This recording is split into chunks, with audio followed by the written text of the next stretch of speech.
రాజకీయాల గురించి ప్రస్తావించడం అనేది చాలా సంవత్సరాల తర్వాత మళ్ళీ ఇదిగో ఇప్పుడే జరుగుతుంది. దానికి ప్రధానమైన కారణం తమ్ముడు పవన్ కళ్యాణ్, అలాగే చంద్రబాబు నాయుడు గారు తెలుగుదేశం నుంచి, బీజేపీ నాయకత్వం వీళ్ళందరూ ఒక కూటమిగా ఏర్పడ్డారు. అది చాలా సంతోషం, మంచి పరిణామం.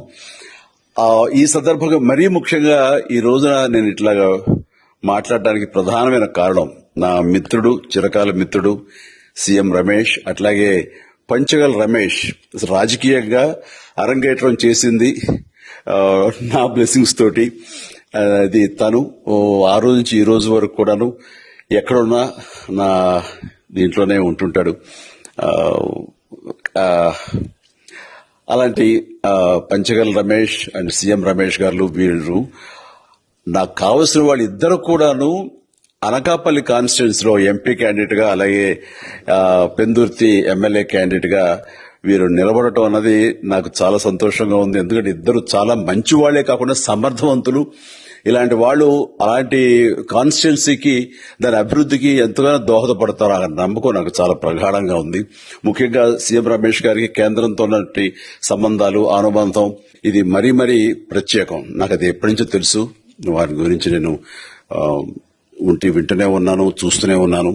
అండ్ ముఖ్యంగా ఆ కాన్స్టిట్యున్సీ, అనకాపల్లి కాన్స్టిట్యున్సీ అభివృద్ధికి ఈయన పరిచయాలు, కేంద్రంతో ఈయనకున్న సత్సంబంధాలు ఎంతో ఉపయోగపడతాయి. తద్వారా రమేష్ అలాగే మిగతా ఎమ్మెల్యేలు అందరూ కూడా ఎవరైతే అభివృద్ధి చేయాలి ఆయా ఎమ్మెల్యే నియోజకవర్గాలు అనుకున్నారో అవన్నీ కూడా సజావుగా సాగిపోతాయంటానికి దాని వెనకాల సీఎం గారి కృషి డెఫినెట్ గా ఉంటుందంటే ఎలాంటి సందేహం లేదు. అండ్ వీరి నాయకత్వంలో మిగతా వాళ్ళ ఎమ్మెల్యేలు అందరూ కూడాను కలిసికట్టుగా అనకాపల్లి అభివృద్ధికి ఎంతగానో దోహదపడతారు అండ్ రిజల్ట్ చూపిస్తారన్న ప్రగాఢ విశ్వాసం ఉంది. కాబట్టి వీళ్ళిద్దరి గురించి ఈరోజు ప్రస్తావిస్తున్నాను. మీ అందరి ఆశీస్సులు వీళ్ళకి ఉంటాయని ప్రగాఢంగా నమ్ముతూ సెలవు తీసుకుంటాను. ప్లీజ్ వారిని గెలిపించండి.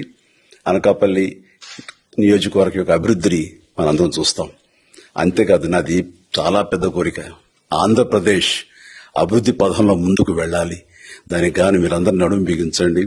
మీరందరూ కూడాను ఇలాంటి వారికి ఓటు వేసి మీరు గెలిపించి అన్ని రకాలుగాను మీ యొక్క ఆశీస్సులు వీళ్ళకు ఉన్నాయి అన్న భావాన్ని మా అందరికీ, ఆ నమ్మకాన్ని మాకు కలిగించండి. జై హింద్. ఇందులో మాకు